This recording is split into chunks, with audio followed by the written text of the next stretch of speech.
ನಮಸ್ಕಾರ ಸ್ನೇಹಿತರೆ, Kavita L YouTube ಚಾನಲ್ಗೆ ಸ್ವಾಗತ.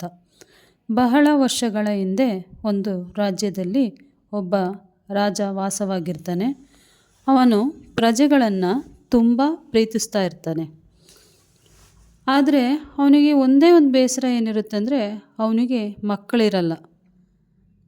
ನಾನು ಕಾಲವಾದ ಮೇಲೆ ನನ್ನ ಸಾಮ್ರಾಜ್ಯವನ್ನು ಯಾರು ನೋಡ್ಕೊತಾರೆ, ಯಾರು ಉತ್ತರಾಧಿಕಾರಿಯಾಗಿ ಈ ಸಾಮ್ರಾಜ್ಯವನ್ನು ಮುನ್ನಡೆಸ್ತಾರೆ ಅನ್ನೋದು ತಲೆಯಲ್ಲಿ ಕೊರಿತಾ ಇರುತ್ತೆ.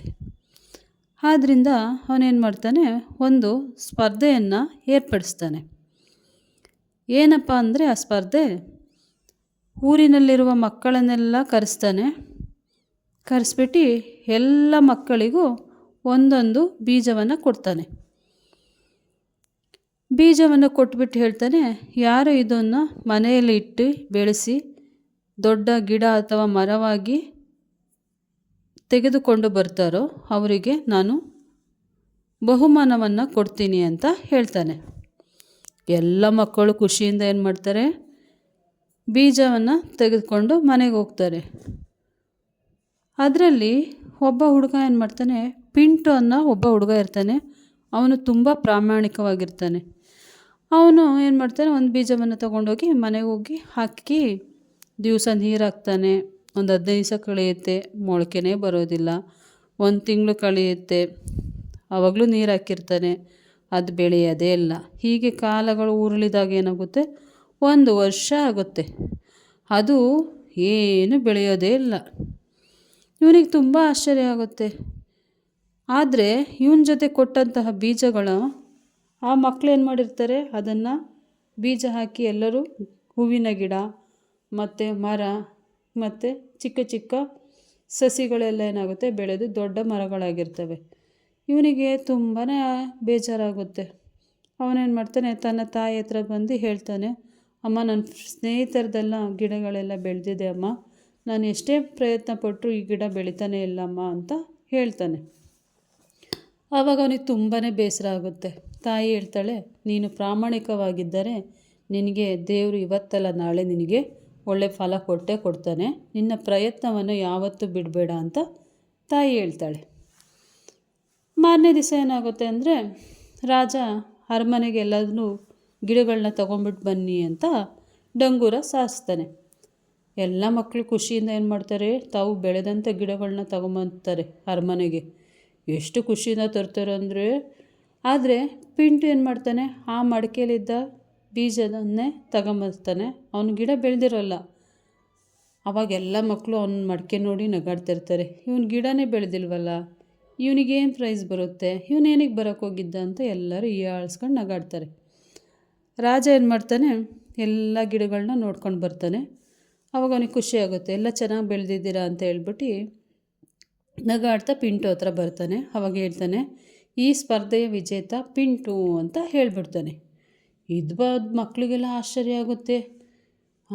ಪಿಂಟುನಾ, ನಾವು ಇಷ್ಟು ಚೆನ್ನಾಗಿ ಗಿಡ ಬೆಳೆದ್ರು ಇವನು ಹೆಂಗೆ ಸ್ಪರ್ಧೆ ವಿಜೇತ ಅಂತ ಮಕ್ಕಳು ರಾಜನ ಕೇಳ್ತಾರೆ. ಅದೇ ಹೇಗೆ ಸಾಧ್ಯ, ನಾವು ಚೆನ್ನಾಗಿ ಗಿಡವನ್ನು ಬೆಳೆದಿದ್ದೀವಲ್ಲ, ಅವನಿಗೆ ಹೇಗೆ ಪ್ರೈಸ್ ಬಹುಮಾನ ಕೊಡ್ತೀರಾ ಅಂತ ಕೇಳ್ತಾರೆ. ಅದಕ್ಕೆ ರಾಜ ಏನು ಹೇಳ್ತಾನೆ, ನಾನು ನಿಮಗೆ ಬೀಜ ಕೊಡುವುದಕ್ಕಿಂತ ಮುಂಚೆ ಅದನ್ನು ಬೇಯಿಸ್ಬಿಟ್ಟು ಕೊಟ್ಟಿದ್ದೆ, ಅದು ಯಾವುದೇ ಕಾರಣಕ್ಕೂ ಬೀಜ ಬೆಳೆಯೋದಿಲ್ಲ ಅಂತ ಹೇಳ್ತಾನೆ. ಆವಾಗ ಪಿಂಟು ಖುಷಿಯಾಗುತ್ತೆ. ಅವನು ರಾಜ ಏನು ಮಾಡ್ತಾನೆ, ಪಿಂಟು ಹತ್ರ ಬಂದು ನಿನ್ನ ಗಿಡ ಯಾಕೆ ಬೆಳೆದಿಲ್ಲ ಅಂತ ಕೇಳಿದಾಗ ಅವನು ಎಲ್ಲದೂ ಉತ್ತರಿಸಿರ್ತಾನೆ. ನಾನು ಎಷ್ಟೇ ಪ್ರಯತ್ನ ಪಟ್ಟರು ಆ ಗಿಡ ಬೆಳೆದಿಲ್ಲ ಅಂತ ಉತ್ತರಿಸಿರ್ತಾನೆ. ಅದು ರಾಜಂಗೆ ಗೊತ್ತಿರುತ್ತೆ.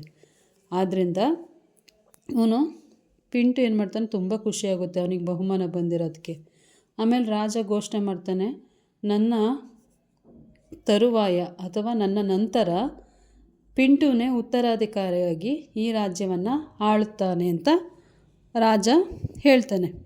ಅವನಿಗೆ ತುಂಬಾ ಖುಷಿಯಾಗುತ್ತೆ.